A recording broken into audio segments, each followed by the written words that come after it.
Hello, my name is Rabbi de Aguilar, and with Pesach coming up this coming Friday, I wanted to share an interesting story about Conversos on Pesach.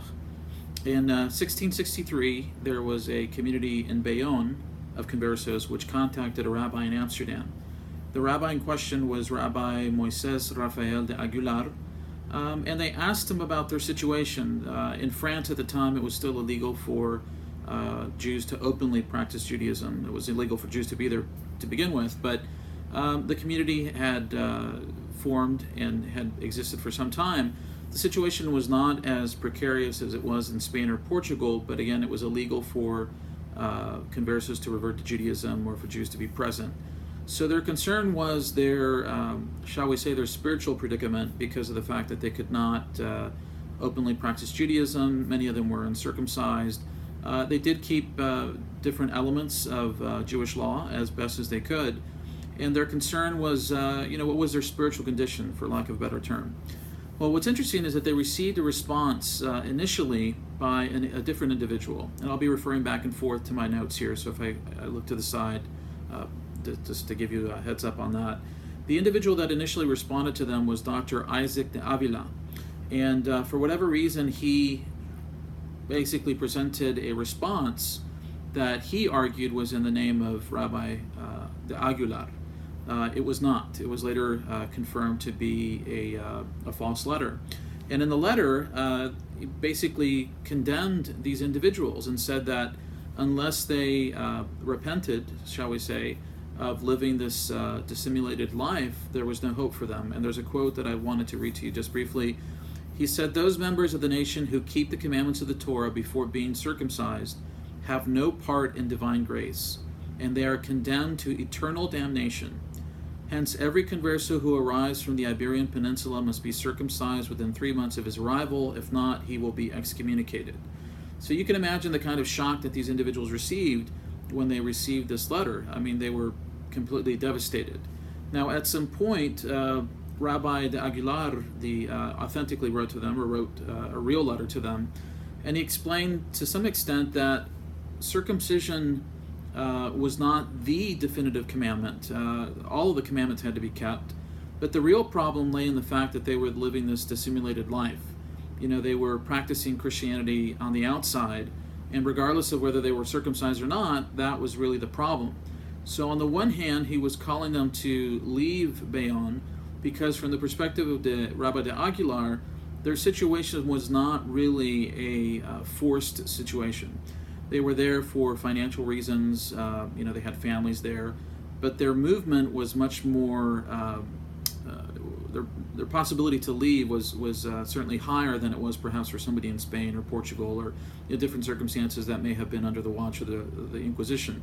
So his approach was basically to warn them that if they did live their lives in France or in other cities where they could not practice Judaism openly, they would be, in danger of, shall we say, eternal damnation, because these are the terms that they used, and oftentimes that strikes individuals who are not familiar with Jewish concepts of, afterlife, as rather Christian. But there is a concept of hell, of Gehenna, Gehonim, and that's another topic that we can address at some future date.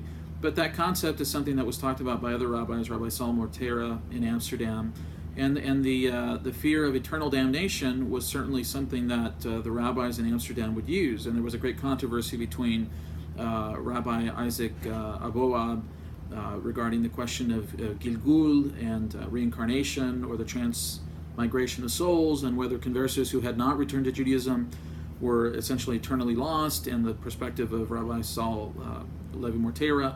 But that's a topic for another discussion. The critical issue is that Rabbi de Aguilar basically said, listen, if you stay in France and you live this dissimulated life, you are destined to be punished eternally. But the goal, of course, is for them to leave France and to join communities that were openly practicing Judaism. And so it's almost like this kind of pull and push. He has to give them a sense of danger that they find themselves in, but he also wants them to know that they're part of the people of Israel. And he references something which I think is very interesting, and I'll try to find that for you and quote that in just one second. And he says, you are our brethren, and we do not wish for you to be cut off from the body of Israel. So he ends in a positive note. I mean, he chastises them because they haven't left and they haven't pursued an openly Jewish life. But at the same time, he says, listen, you're part of Bnei Israel, you're part of the Jewish people, and the lack of circumcision or the fact that you've undergone circumcision is not the key element. It's only part of the process. Of course, in Amsterdam and in other communities, that would have been the de facto return. If the individual was not circumcised, that in and of itself was the act of return. There wasn't the kind of gerut process that many people do today, or there wasn't this kind of official procedure, so to speak. If the individual wasn't circumcised, they were circumcised. If a couple wasn't married, they would be married. And those were really the main concerns that were the issue with in Converso communities in Amsterdam and eventually in London and so forth. So I think it's an interesting passage. On the website, Crypto-Jewish-Education.com, I will eventually be putting up a link to an article discussing this event.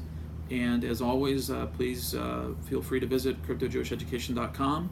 You can also email me at the site. This is obviously a part-time endeavor for me. I have a full-time job, but my rabbinical studies and my doctoral studies and so forth are a continuing passion. I mean, I've completed my doctoral program, but it's something that I continually try to enhance, and I'm always looking for new information. I have people contacting me from various backgrounds, and it's always my pleasure and my hope that I can be of assistance to them in whatever capacity that I can. So again, if you'd like to visit Crypto-Jewish-Education.com, and we'll see you in the next video. And Hag Sameach.